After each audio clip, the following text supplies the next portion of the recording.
So hello students and viewers, how are you all? I hope all of you are fine and safe.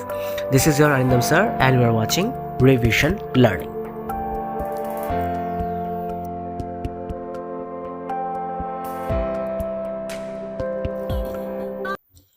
So today we will start your chapter number 1 from Civics, Democracy in the Contemporary World. In my last video, I have given you the introduction of this particular chapter. So today we will start from the story of Chile. So before you go to your textbook, in your page number 3 of your textbook, you can see a picture of 3 or 4 men. The person who is in the extreme left with some army helmet was the president of Chile, Salvador Allende, and right in the right side it was the military coup. This picture was exactly taken before the hours before his death, the death of Salvador Allende. Salvador Allende was killed by the army of Chile. So let's go to the story of Chile. So in the September 1973, 11 September, the democratic government was overthrown by the military of Chile. Chile is a South American country. Now, by the time when the democratic government was overthrown, Salvador Allende was the president of Chile. He was the leader from the Socialist Party of Chile.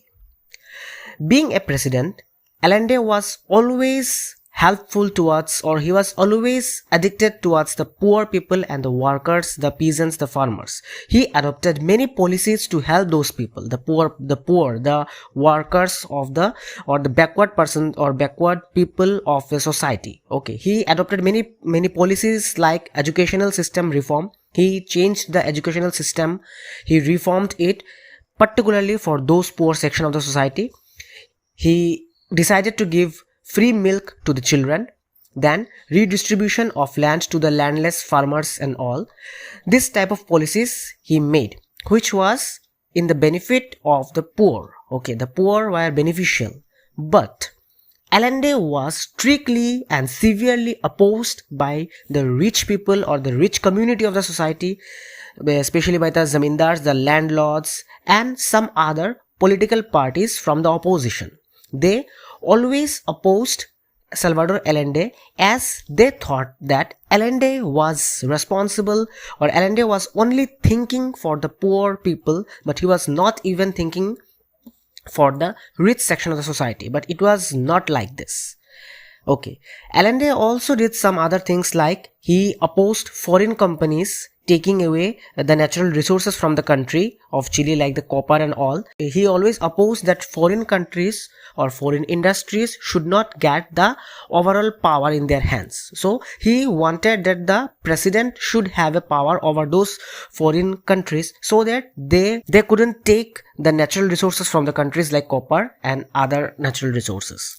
So this was basically the idea or the thinking of Salvador Allende. So you can easily say that Salvador Allende was a great leader. He always thought for the poor persons, but as he was opposed by the rich, landlords and other political parties, ultimately on the 11th September, as I told you, the democratic government got demolished. It was overthrown by the military of Chile.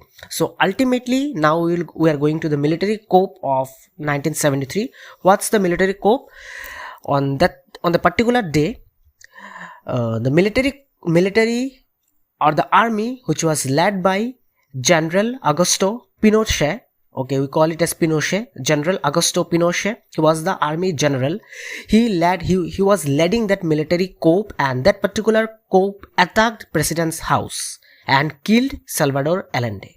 You can just think that only president and some of his ministers were on the one side and the entire military of that country was on the other side. Why? Because the military general was instigating the entire army group to go against the president, and because of that particular reason, the General Augusto Pinochet, he led a great army coup, and that army attacked president's house, killed Salvador Allende. The defense minister was also arrested, and ultimately General Augusto Pinochet became the next president of Chile. Now, General Augusto Pinochet ruled for 17 years in Chile, and by that time, or during that time, there was a total military dictatorship which got established in Chile. Dictatorship in the sense that the entire Pinochet's government or the army rule killed and tortured almost all his opponents. One of his greatest opponents was the Chilean Air Force General Alberto Bachelet. So what the Pinochet's government did, entire Alberto Bachelet's family, his wife, his daughter were put into the prison and they were severely tortured. And more than 3,000 people were killed by that military group. Okay, so that reason I said that it was a total military dictatorship that got established in Chile during these 17 years. Okay, so it's a very long time. Now you must be thinking that how democracy came back into Chile. So now we'll read about the restoration of democracy process in the Chile. Now what happened exactly? You might say, or you can say that it's because of his overconfidence. Maybe what General Augusto Pinochet did, he held a referendum in the 1988. Now, the referendum means a direct vote in which an entire electorate is asked either to accept something or to reject a particular proposal. Like here, it's a clear hand or a clean sheet given to the people. Referendum means a clean sheet which is given to the people to say something, to have their own opinion. Okay, so Pinochet, what he thought that the 17 long years he ruled the people, so it was his overconfidence that he thought that the people will support his government for the next few years or for the upcoming years. And for that reason, what he did, out of the blue, he went out of the blue and he held a referendum. Taking that into consideration, the people voted no to his government. The people said that we don't want this particular government. And as this was a referendum and the rule of referendum, that whatever the people will say, the one who held the referendum had to abide that. So because of that reason, when people rejected his government, his total army or the army's rule or army government, you can say, got abolished. So by that process only, political freedom came back in Chile.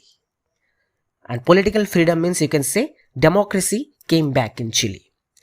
Then what happened?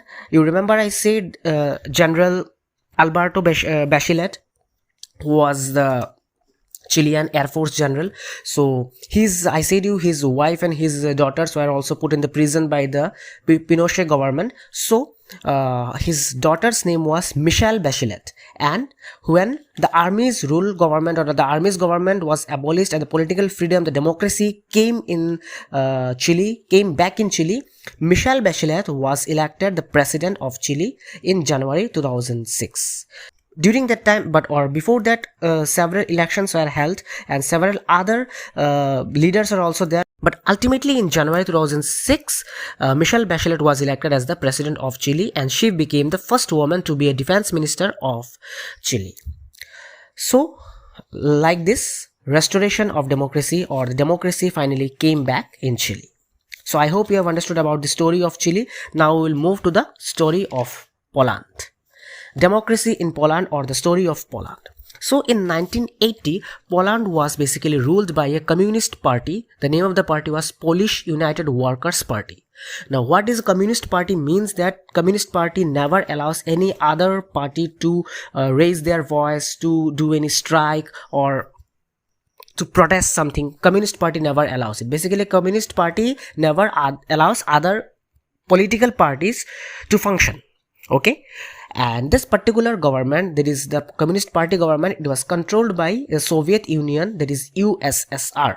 Now Soviet Union was the union which we know as Russia, and presently Russia was the head of that particular union. Along with Russia, 17 or 16 other countries are also there, and all those countries like Armenia, Azerbaijan, all those countries together made the Soviet Union, the union of 17 or 16 countries. Now they were controlling the Polish United Workers' Party. Now on the August 1980, the workers, as it was a workers' party, so workers from the Lenin shipyard, Lenin shipyard, they went on a strike. And the strike was on the fact that they wanted their crane operator to get back the job, as the crane operator of that particular shipyard was terminated from the job. So they wanted that the crane operator should get back the job.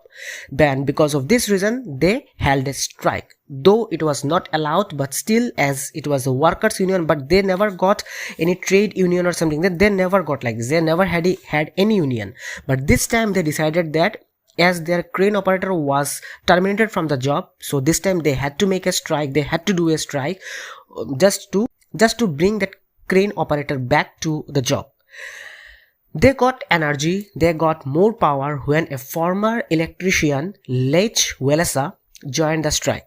Lech Walesa was also terminated from his job in 1976 as he demanded higher pay, because he was an experienced person, and because of that reason he demanded higher pay in 1970 on his job, and for that reason he was terminated, he was dismissed from his job. So when Lech Walesa joined the strike, the Polish workers got more power, and this time from the basic motto of the strike was to get back the crane operator, but this time the workers demanded, or they raised their demands.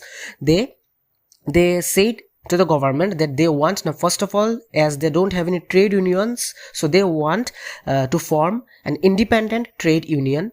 Second, they said they want the release of political prisoners, the prisoners that were kept or put into the behind the bars. Those who political prisoners means those who protested for some reason, and it was the Communist Party rules, so it was not allowed, so those political workers were put behind the bars. So they wanted the release of those prisoners, and they wanted the end of censorship.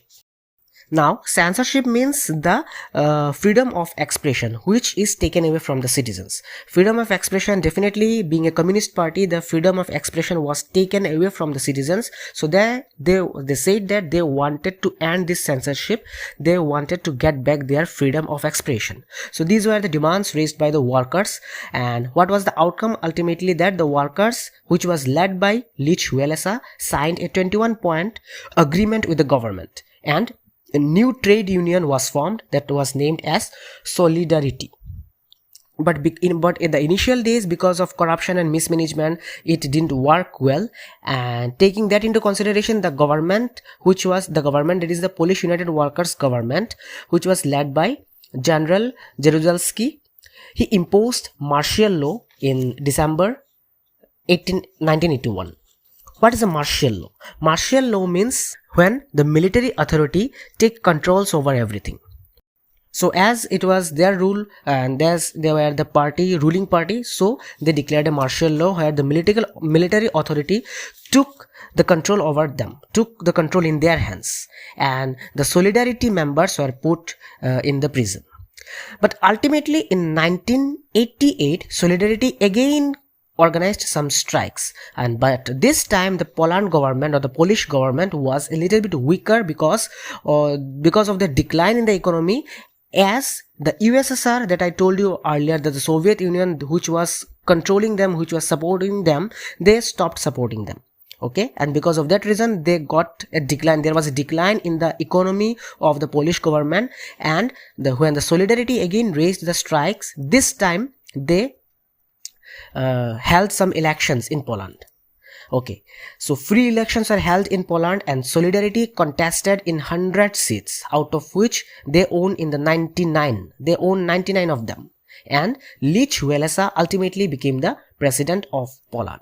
So by this process, restoration of democracy was there in Poland. So I hope that you have understood about the story of Poland and Chile. Now, some two features of democracy that we can say ultimately after reading these two stories is that democracy. What is democracy? Democracy is a form of government that allows people to choose their rulers, to have their own opinion. More deep about democracy we will read in your chapter number 2. So we are not going through that portion right now. Okay, so now let's move to the changing map of democracy. So here you can see the 3 maps are given in your book in page number 8 and 9.